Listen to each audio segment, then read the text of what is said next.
Hello साथियों, नमस्कार। आप सभी का स्वागत है फिर से एक छोटी सी नए वीडियो पर। दोस्तों, आज के इस वीडियो के माध्यम से मैं आप सबों को बताने का कोशिश करूंगा कि जो है एकलव्य आश्रम अवश्य विद्यालय से रिलेटेड छोटी सी जानकारी आप सबों के साथ साझा करने का प्रयास करूंगा।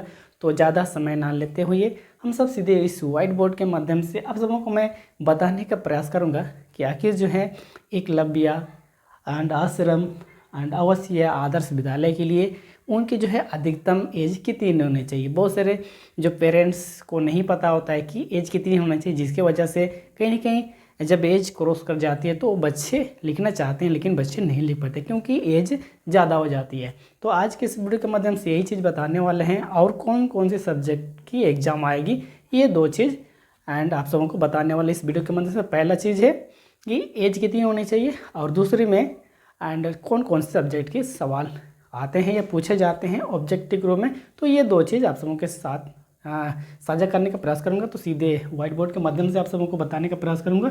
तो यहाँ पे आप सबों को देख पा रहे होंगे, पहले लिख के रखें ताकि जो है समय ज़्यादा न लेवल के। तो यहाँ पे एकलव्य आश्रम आवासीय या आदर्श विद्यालय के लिए जो भी बच्चे लिखना चाहते हैं तो उनके लिए एज अधिकतम एज कितनी होनी चाहिए। अगर कोई बच्चे 5 क्लास में हैं या 6 क्लास के लिए लिख रहे हैं तो उनकी अधिकतम एज 12 वर्ष होना चाहिए। एंड कच्चा 7 के लिए लिख रहे हैं तो उनके अधिकतम वर्ष 13 वर्ष होना चाहिए।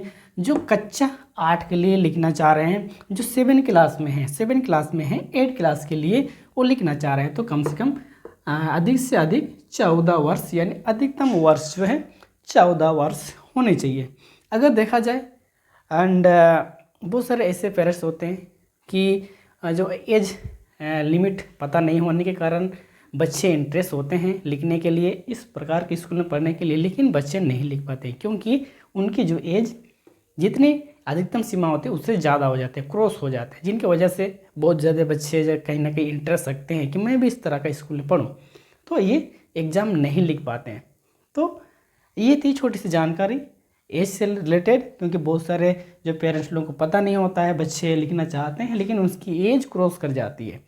तो आप सबों से मैं ये छोटी सी एक जानकारी मैं साझा कर दूं फिर से कि आप लोग सोचिए, जब भी आप बच्चे को जब एडमिशन करा रहे हैं बच्चे को, तो कहीं ना कहीं जब वो 5 क्लास पहुंचेंगे तो कहीं ना कहीं 10-11 आसपास उनकी एज हो जाना चाहिए। उस प्रकार से आप एडमिशन करा दीजिए जब भी बच्चे को आप एडमिशन कराएंगे।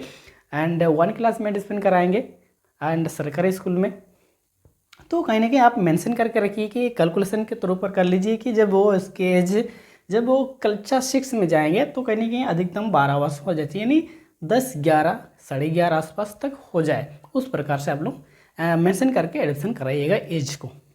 तो अब बात करते हैं कि परीक्षा का विषय यानी जो एग्ज़ाम ये जो है 6, 7, 8 के लिए जो भी एकलव्य आदर्श एंड आश्रम आवासीय विद्यालय के लिए जो भी एग्ज़ाम होगी तो उसमें कौन कौन से विषय के सब्जेक्ट आएगी। उनमें आएगी हिंदी, मैथ, साइंस, इंग्लिश और सोशल साइंस। ये जो है 5 सब्जेक्ट के सवाल पूछे जाते हैं एकलव्य आश्रम आवासीय विद्यालय में। तो दोस्तों, ये चीज़ छोटी सी जानकारी आप लोगों को मैं बताने का प्रयास किया।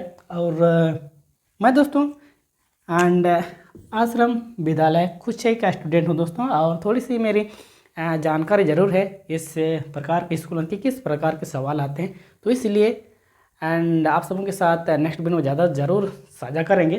तो ये थी छोटी सी जानकारी की जो है एंड अधिकतम वर्ष कितनी होनी चाहिए और कौन कौन की सब्जेक्ट की एग्ज़ाम आती है। तो दोस्तों, ये थी एंड कैसे लगा आप लोग ज़रूर कमेंट कर बताइए। और सारे जानकारी अगर आप लोग जानना चाहते हैं तो नीचे कमेंट में ज़रूर कर दीजिएगा। तो चलिए एंड फिर से किसी नेक्स्ट वीडियो में आप सबों के बीच आएंगे और किसी नेक्स्ट जानकारी के साथ। तो तब तक के लिए बाय, फिर से मिलेंगे किसी नेक्स्ट वीडियो में।